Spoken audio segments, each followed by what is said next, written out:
And I'm going to jump ahead. And by the way, that was page 13.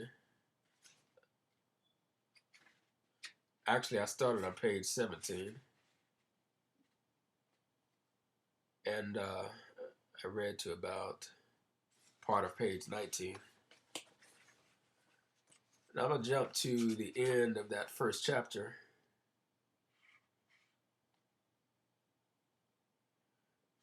And jump to page 28.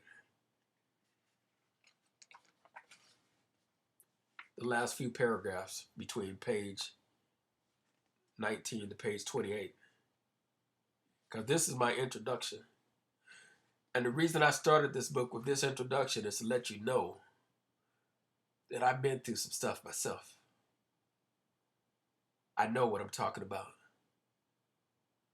Now, unless you have supported yourself at 18 years old in a new city with no relatives and no help and no assistance, and done it by donating blood plasma, and supported yourself like that for 3 entire months without getting a single bit of help from anyone, don't tell me I'm too harsh. Don't tell me I don't know what I'm talking about. People whine and complain about the help that's available to them. I'm an 18-year-old kid with no family in a big city. I'm about to be homeless, and they told me, you don't qualify for this program because your parents made too much money. You whine and complain about what your parents made or what they did or whether you know your parents or not. When you qualify for all types of programs. And people like me today are paying for those programs. But when I needed help, the response I got was, we don't have anything for people like you. So in this book, I get pretty deep and I get pretty raw. And my basic message to everyone, including these people on this video right here, no excuses. I don't want to hear it. You're making excuses and you won't admit that the failure is in you. Now let me just read part of the first chapter. I'm going to read this to you, page 28. How did I come through that particular challenge? I've skipped a lot, but I start off telling you a lot about what I went through. How did I come through that particular challenge? I'll share the details with you later, but I learned something through that experience, which I shall have never and shall never forget. Those life lessons are the very basis for this book. Things changed for me dramatically, and the improvement began immediately the very next day. Now, what I left out and didn't read to you was the fact that as I lay on that table donating this blood plasma, they made a mistake. Because when you donate blood plasma, they take the blood out, they take out a pint of blood, they remove the plasma from the blood, then they return the blood. That's why you can donate blood plasma twice a week or even 3 times a week. You can never donate blood that much. It would kill you. I guess it would kill you. But they made a mistake and they couldn't return the blood to me that day.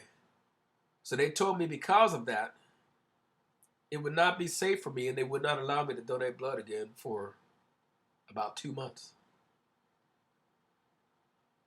2 months.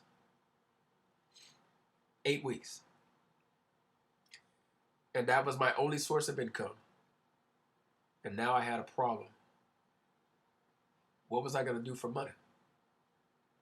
And that very same day that I had been told I couldn't donate blood plasma anymore, I knew I hadn't paid any rent for months. But I came home to find out that my roommates had left.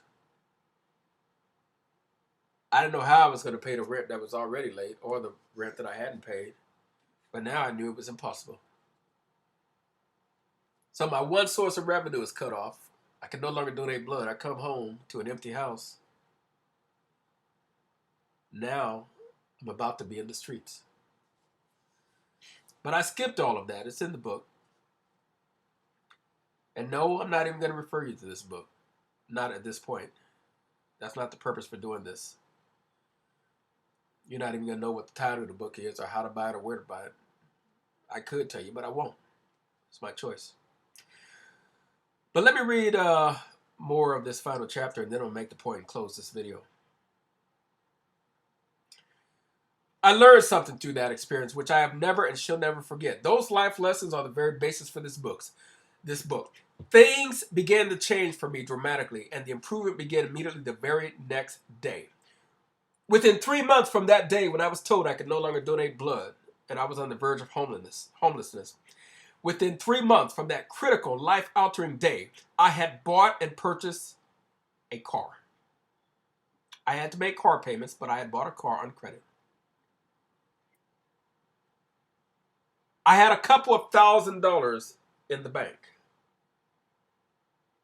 I had about $600 in cash hidden under my bed in a student house that I was living in with USC students. I had made a $600 down payment on this car.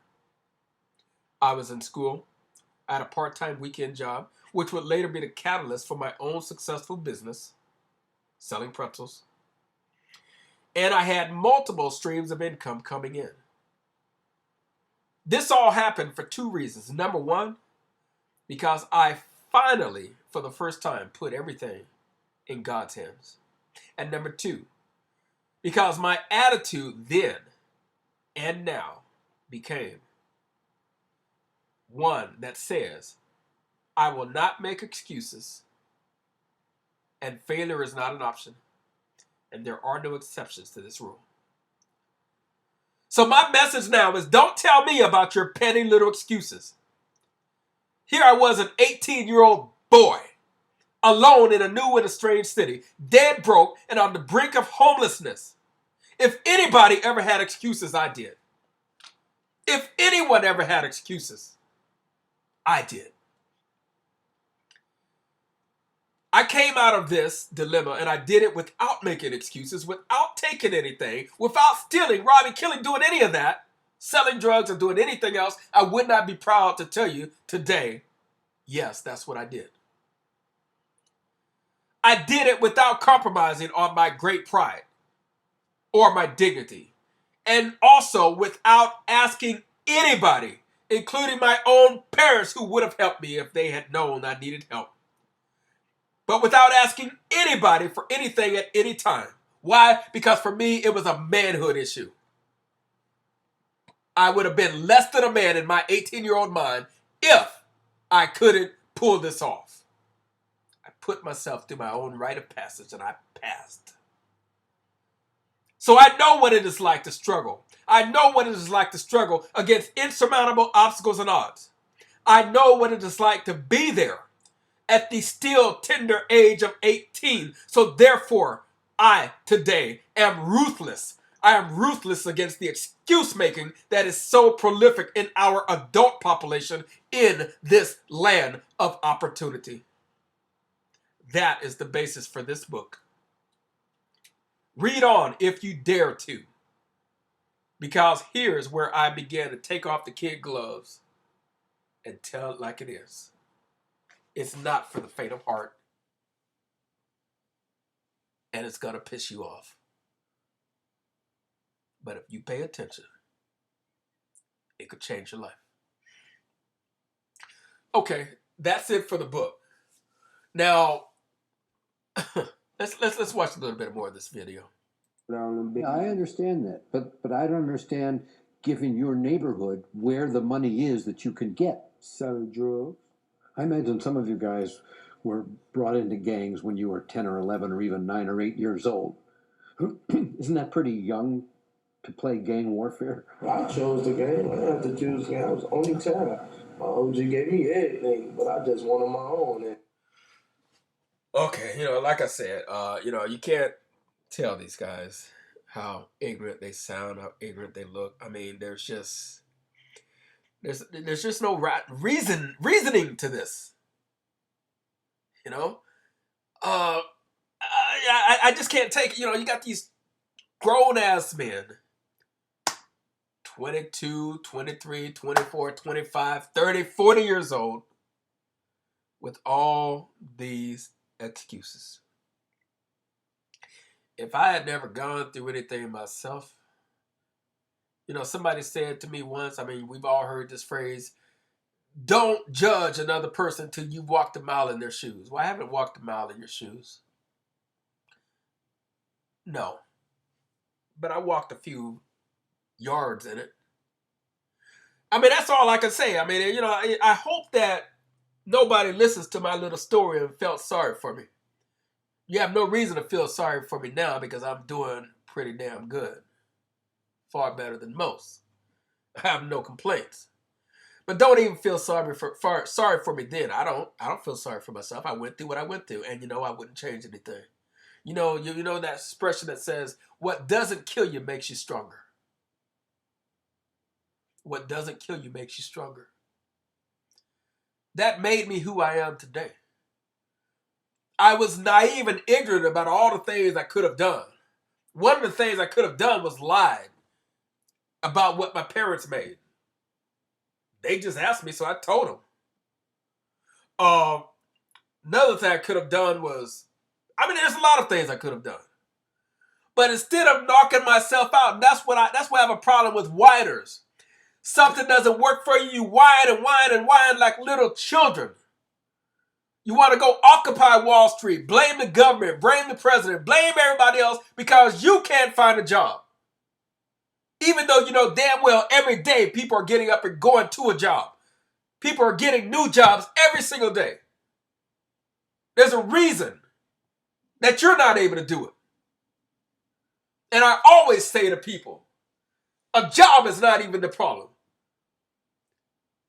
Until you accept that you are the problem, nothing is going to change.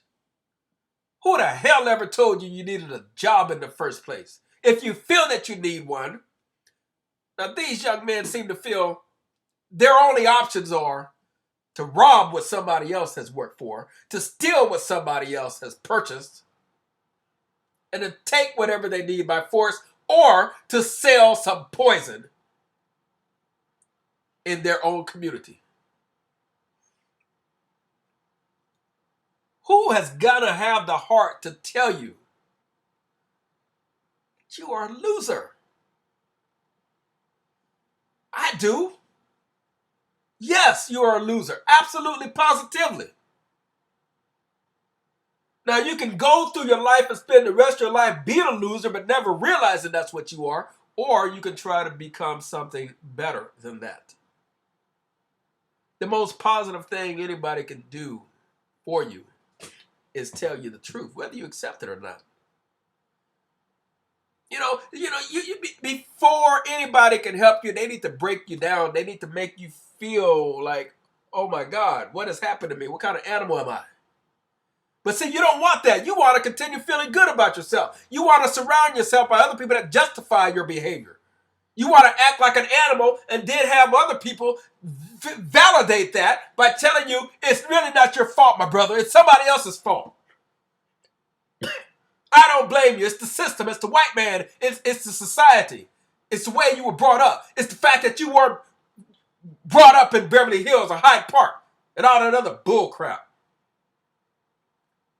No truth to that nonsense. Haven't even gone through that much yourself. See, the difference is, say what you want or think what you want. But at 18 years old, the whole issue with me was about being a man. You think being a man is doing what you do.